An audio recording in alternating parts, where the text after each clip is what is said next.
Thank the gentleman. I'm going to recognize myself. I do have a series of questions as we wrap up here.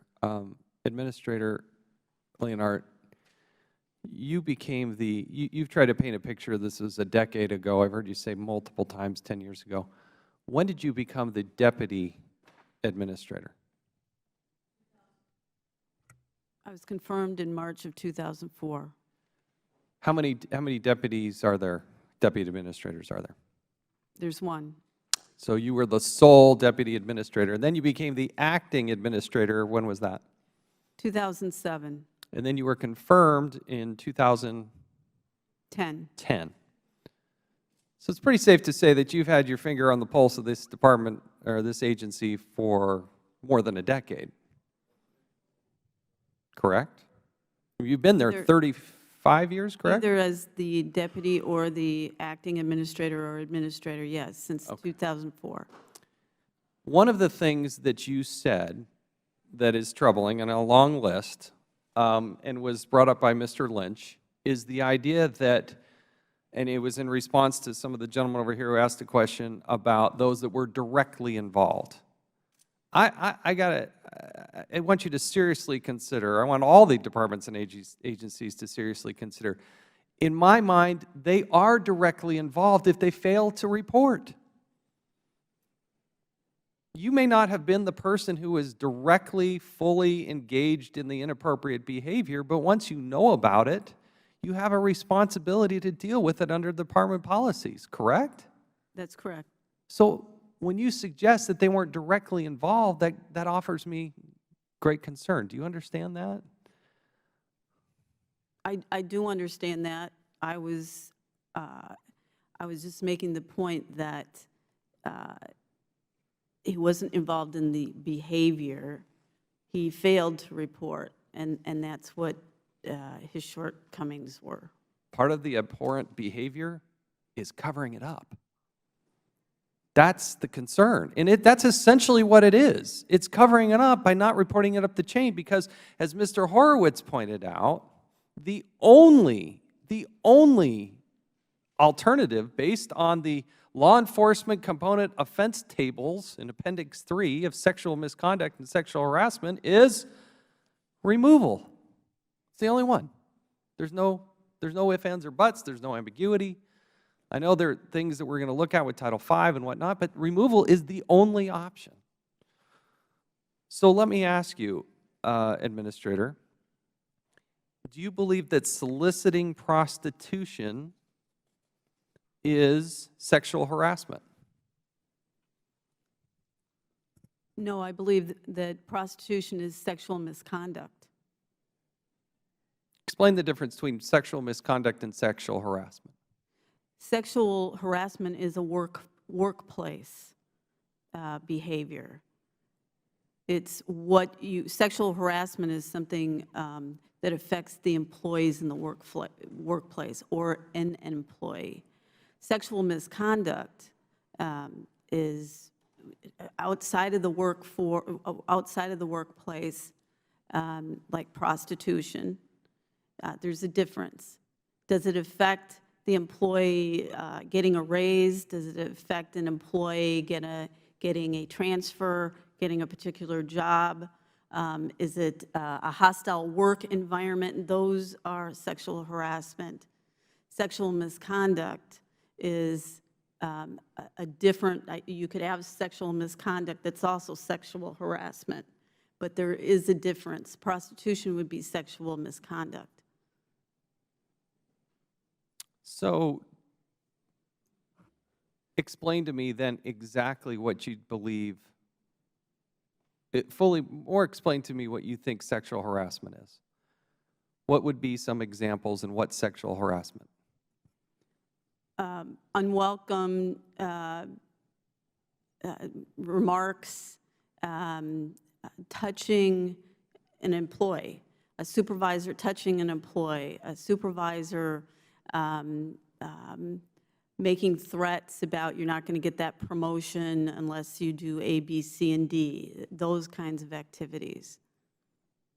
Mr. Horowitz, do you want to weigh in here? The difference between sexual harassment, sexual misconduct? I think it's based on what you have before you, which is what's written down as the definitions, and looking at the actions. Some of these, for example, one of the incidents that we cite talks about the assistant regional director making inappropriate sexual comments, forcing others to watch pornographic movies, yelling at employees, other kinds of actions, obviously clearly within the definition of So with sexual those harassment. within the report, do you believe that those are sexual harassment? The That's administrator? sexual harassment. So if you're a DEA agent in this case, and you're having sex, commercial sex paid for, you don't believe that that's sexual harassment? No, that's sexual misconduct. Is procuring a prostitute sexual harassment? It would be sexual misconduct. It didn't happen. It's No not the harassment. It's not the workplace. It happened in government housing. It's not behavior against a fellow, another employee. So in your mind, in your world, which is a different planet than I live, it's not sexual harassment if you do something to somebody who's not a federal employee? What if they were here in the Washington, D.C., or you were in charge of Los Angeles field office? Is it sexual harassment if they go up to somebody in Los Angeles and start saying, you know, some ridiculous comments and trying to solicit somebody? That's just harassment? Or isn't? It's not in your world. As it's defined for government, as it's defined by the EEO, in EEO terms, it's all workplace related. So in the course of the workplace, somebody they're investigating, if they accept, if the federal employee accepts commercial sex, is that sexual harassment? That's sexual misconduct. We'll have to further explore this because I think we're getting to the heart of one of the biggest problems here, which is in your world, which I don't think is the real world. The charge here for the person in Bogota was improper association. Does that sound like the appropriate charge?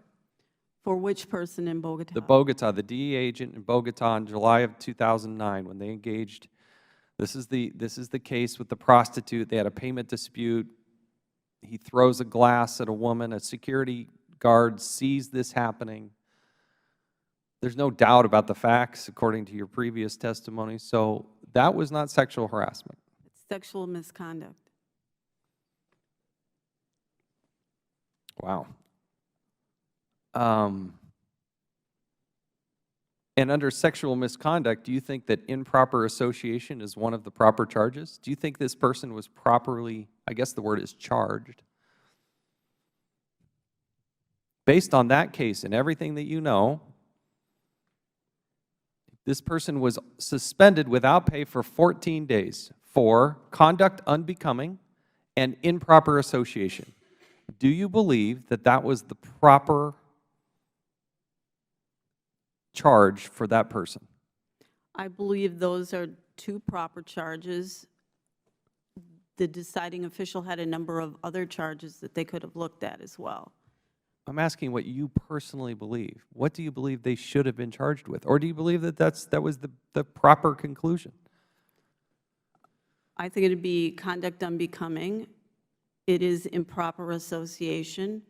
I would have concerns about false statements. I have a number of concerns with those cases. Any other, from your professional opinion, your experience, you worked for the OPR, you've been at the agency for 30-plus years, you've been either the acting or the deputy or administrator for more than a decade. Do you believe that this person in Bogota was properly charged, or do you believe that they fell short? What else, if they did fall short, what else do you think they should have been charged with? I do believe it fell short. So what else should they have been charged with? As I said, it's not so much the charge, it's the penalty. The other charges that could have been not, The charge determines the penalty. And when you say that this person engaging with a prostitute, throwing a glass at her, I mean, how many things could we list out that are wrong with that in every step? And improper association is the one that they go with? the penalty for improper association and conduct unbecoming can be removal. And it was only 14 days. We even had an eyewitness, a security guard, worked for the federal government. Do you think any of these cases that we brought before you there should be additional charges? Again, not knowing all the facts that the You said you deciding- knew all the facts. You just issued a memo on March 26th saying that you had fully investigated this. If I can, It says, quote, "These allegations were fully investigated by DEA, Office of Professional Responsibility." You sent this out at 5:33 p.m. on March 26, 2015. not knowing all the circumstances that the deciding officials, who are the only ones that can decide punishment in DEA, not knowing everything they took into consideration, they could have, by charging conduct unbecoming and improper association, the penalties are up to removal. Mr. Horowitz, do you have a comment on this?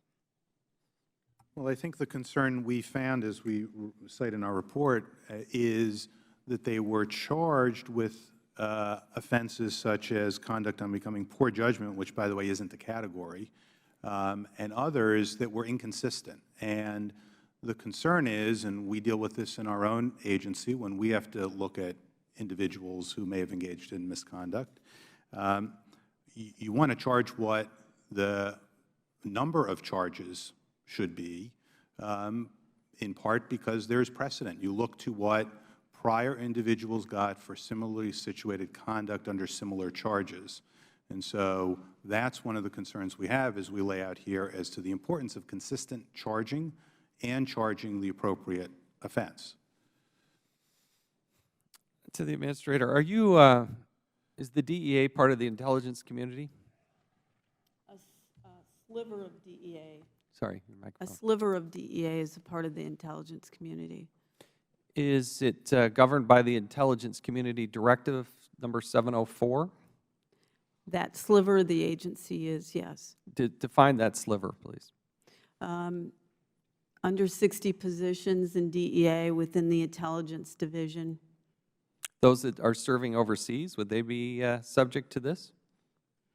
It depends on the position. There are in some countries some intelligence analysts that would be under that. The special agents would not.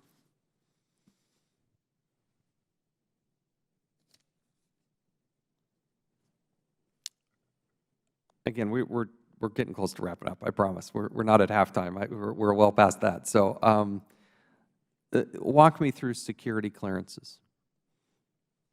Who makes the determination who gets the security clearance, and who makes the decision as to whether or not it's revoked and when? The same office that determines that a new employee gets a security clearance, that same office makes the determination. What office is that? Office of Security Programs. They do all adjudicating of security clearances for new employees, for contract employees, for anybody that's going to be in the workforce within DEA. This same office also handles periodic reinvestigations and handles reviews of people who already have security clearances.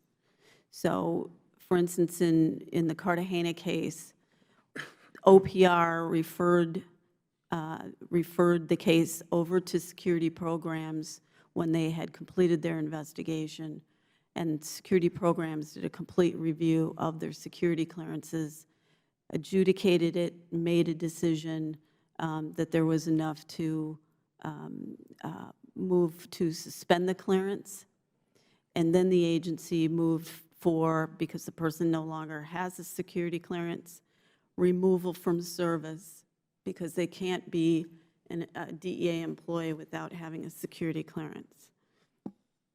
So what are the standards by which you can have and not have a security clearance? Where is that standard? There's a number of things they look at. The main thing is securing information, national security interest information. Does this person with their... Contact with a foreign national, allowed or not allowed? Unreported, I should say. Not allowed if it's unreported, and there's rules for reporting. Is there a document that determines, that governs what you will and will not give for security clearances? There's a document that every employee is to fill out, an SF-86. But it's just a couple of dudes down in the bowels of the DEA that just make a random decision, or how's this decision made? No, they're trained on adjudication. They review if there's anything that is a red flag for them, like past Sexual misconduct, red flag? sexual misconduct. If a person was disciplined, received any discipline, they, on their form, check it. Office of Security Programs does a review of that. Has determine- the Office of Security, have they ever revoked somebody's security clearance for people engaging in prostitution? I don't know about prostitution. I know that they have revoked security clearances. So other than the three Right. from Cartagena, I'm not sure. You're just the administrator. Mr. Horowitz, have you looked into the security clearance possibilities? We didn't look into what could have happened had they been referred to the Office of Security Programs, primarily because the concern we saw was that they weren't being referred to the Office of Security Programs. So we weren't in a position to review what actions they took with regard to these matters, because we learned that OPR, when they did finally get these allegations, never turned around and sent them to the OSP. What do you say about that, Ms. Leonhardt? That's one of the changes we've put in place. When? November of last year. We've never had, in the history of DEA, we've never had a formal mechanism for those security clearances to be reviewed upon an OPR investigation. So you were the administrator, the deputy administrator, the acting administrator for almost 10 years at that point. You'd never had that policy in place? It seems like well, duh. We never had a formal policy. It would be up to the Office of Professional Responsibility to flag an internal investigation that had security issues and then to refer that over to security programs. So we've set up a mechanism for that to happen automatically.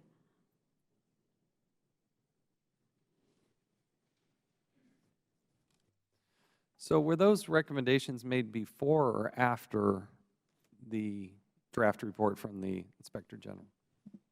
The recommendation that security programs, that Office of Professional Responsibility flag security violations and give them to security programs was happening long before that. What we did is, in Cartagena, made sure that the security clearances were reviewed, and then more recently in November set up a mechanism so that security programs and OPR have a mechanism to pass on a regular basis security clearances over. That's just unbelievable to me. It just, you know, there's some things you just think this has to be happening. On the one hand, you got this problem. I mean, we've listed out the host. This is not one incident. I mean, we're going to have some people do something stupid somewhere. People are going to make mistakes. People are going to get themselves into trouble. I get this, but it was happening with such frequency to not have that moved up the chain, for you to earlier not say, well, they weren't directly involved. You got to hold everybody accountable to get that thing all the way to the finish line. I just don't understand why you personally don't take a hand in that. Mr. Horowitz has referenced these made-up categories of offenses. Why'd you make those up? That's how employees for the last 40 years have been charged at DEA. So never mind the guidelines. You just so we just keep doing it like we did 40 years ago. What? part of charging by the Board of Conduct and by the deciding officials is to look at agency precedent and government precedent. And so the problem, though, and again, we've exhausted this, we're getting to the end, is that this is a problem. You say, you get called before this committee and say, oh, it's terrible, it's awful. But you personally have been responsible for this for more than a decade, and you didn't do anything about it. You may cry in the mirror, but I'm telling you, you were in a position to do it, and you didn't. And after Cartagena, that should have been a wake-up call. And it took you 2 years to get out a memo. 2 years, as Mr. Meadows brought up.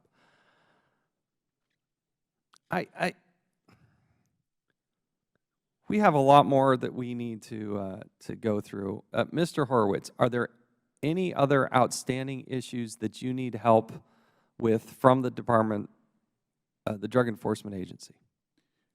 With the Drug Enforcement Agency, no.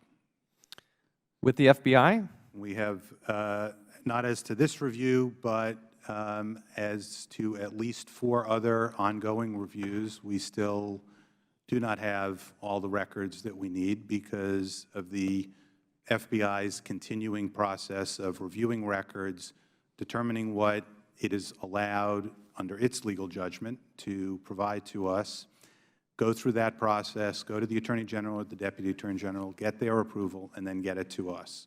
So as to several ongoing reviews, we still do not have all the materials that are responsive to our requests. So, Mr. Perkins, why does the FBI think that they're so special and don't have to adhere to the law and don't do what the other agencies are doing within the Department of Justice? Mr. Chairman, we are adhering to the law. I take exception with the Inspector General's comments along those lines.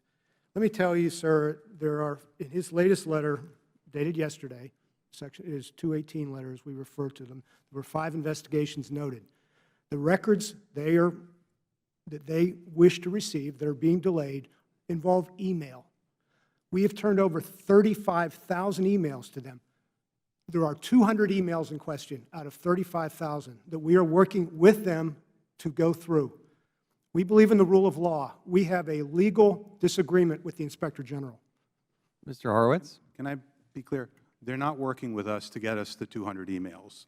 They haven't given us the 200 emails. Our understanding is it's because they believe they have a legal review to conduct. That's why what our understanding is as to why we're not getting them. For several of these matters, these are multi-months. We've been waiting for them. There is no reason why we should not be getting the materials immediately. None whatsoever. I understand they have a legal position that is different. Frankly, the easiest way to resolve this, and I think on this we're in complete agreement, is if the Office of Legal Counsel would simply issue its opinion, I think we would both say we would be very satisfied. And how long has this been pending at the OLC? Well, May will be the 1-year anniversary. I concur with the Inspector General. We will follow the OLC opinion to the letter. Why are you different than the other departments and agencies within the Department of Justice?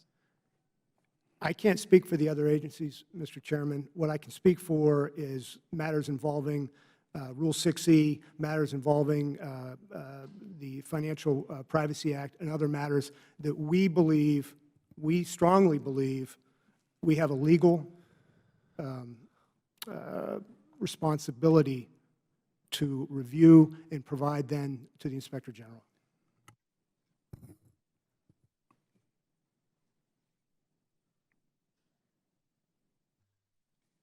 What are you not willing to share with the Inspector General?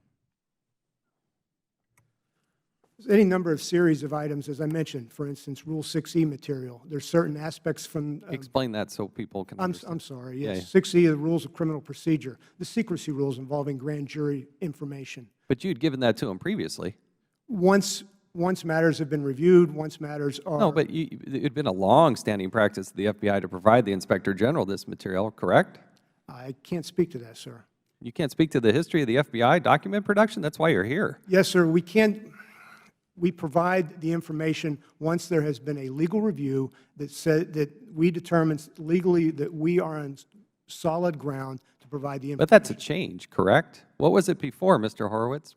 Pre-2010, there was no such objection from the FBI as to wiretap information, Fair Credit Reporting Act information, grand jury information. We got that material. In fact, in a 1998 and 1999 proceedings in district court in Oklahoma, the department itself took the position that we were entitled to grand jury material, and 2 federal judges agreed. This is all changed since 2010 with no change in the law. The only thing, frankly, that occurred was several hard-hitting OIG reviews about how the FBI was handling some of its national security authorities. Other than that, nothing changed in 2010. And Mr. Perkins, that's the concern from this committee. You know, we have hundreds of people working for the Inspector General's office there in the Department of Justice, intended to be the fair arbiters who can get in and look under the hood and see and ferret out these problems. And quite frankly, the reason that the DEA and the FBI are here today is they're the problem children. We've cited several times that ATF and marshals and others, this is not a problem. It's not an issue. Now, they got problems in the department within their agencies. Don't get me wrong. They've got things they got to clean up, and we're going to work with them on that. But the reason you're sitting here today in the hearing, and I know we were very focused on the DEA, but the 2 agencies, the FBI as well as the DEA, are impeding the ability to understand and unearth what the problems are. Mr. Chairman, let me clarify. There's an apples and oranges issue here. With regard to this particular report that we're here today for, there are process issues within the FBI that the Deputy Director has made changes that the Inspector General is aware of, and those changes in our business process will eliminate these types of holdups. All of them? For these types of records, not having to do with the other issues that he brings up in 218. We are waiting, as the Inspector General said, if OLC would render their opinion, we will march forward and abide by it 100%. And I would just add on that, I think we would both take any opinion at this point, good or bad, because this is ongoing. We completely disagree on the legal issue, and certainly we've questioned why all of a sudden in 2010. And this is why, again, we're wrapping up. I got hours of questions on this, but we are going to wrap up here pretty quick. This act, the Inspector General Act, authorizes, quote, to have access to all records, reports, audits, reviews, documents, papers, recommendations, and other material available to the applicable establishment which relate to the programs and operations with respect to which that Inspector General has responsibilities under this Act. Doesn't sound ambiguous. Doesn't sound like there was no change in the law. It's just in 2010, after the Inspector General was unearthing a lot of very difficult things for the agency, they just decided, we're going to change the rules. We're going to change the rules. I'm not suggesting, Mr. Perkins, that you personally did that, but the consequence is, we have hundreds of people at the Inspector General's office who can't do their job. And you, the FBI, are standing in their way. And the DEA is standing in their way. We're going to keep yanking you up here time after time after time if we have to. You know, I'm fortunate enough to become the chairman of this committee. The very first hearing we had is on this. And I can promise you, we will continue to yank you up here as long as this continues to be a problem. The Act is clear. The Inspector General is to have unfettered access to all records, not just the ones you want to choose from. This idea that an OLC opinion is just pending and it's going on for close to a year is just intolerable. And there's not a prevailing attitude within the FBI or the DEA that believes that the Inspector General work is of value to those departments and agencies. Otherwise, they would want them to come in and help clear their good name or ferret out problems and work to fix it. See, in this nation, we're different. We are self-critical. I can't have this type of hearing in another nation. I probably couldn't go to Colombia and do this type of hearing. But you can in the United States. But it requires good people to allow somebody to come in and check and look under the hood, which is what the Inspector General is supposed to do. We've had a long hearing. I appreciate your patience. We need your help and cooperation moving forward. Again, to the thousands of men and women who serve in these departments and agencies, I cannot thank them enough for putting their lives on the line. My grandfather was a career FBI agent. I care about the agency. Thank you, sir. Okay? I care about law enforcement in this nation. But we're going to do it the right way. We're going to do it the right way. And allowing sexual harassment or misconduct to get a little slap on the wrist with 2 to 14 days paid leave is not acceptable. It wasn't then, it isn't now, and it shouldn't be moving forward. We're going to look towards other things we can do within law to give future administrators and directors more latitude. And to the Inspector General, I thank you for this report. We wouldn't have known about it without your good work and the good people in your agency and so we thank you, and this hearing stands adjourned.